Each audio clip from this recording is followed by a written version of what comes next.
Kilkenny County Council, we provide services in the areas of planning, housing, transport, roads, environment, heritage, parks, etc. I'm involved in the special projects section of Kilkenny County Council, and our task is to try and bring old buildings back to life while serving the community. Any abandoned or derelict buildings that we try and bring them back to life, so I suppose we look after.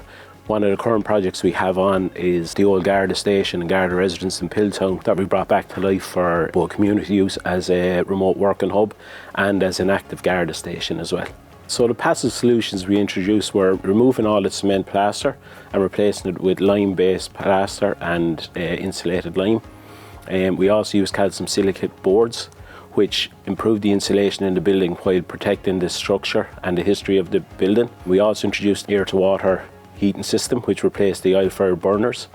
Through close collaboration with Kilkenny County Council, South East Energy Agency and SEAI, we received a grant of 30% of the energy upgrade works for the building, which totaled to €38,000, which was a great help in getting the works done. Due to our energy audits both before and after the project have taken place, we're saving about 13,000 kilowatt hours per year. There's an energy saving there of 4,000 a year on running the facility, and then there's a carbon reduction of over 3 tonnes of carbon per year in heating and keeping that building running.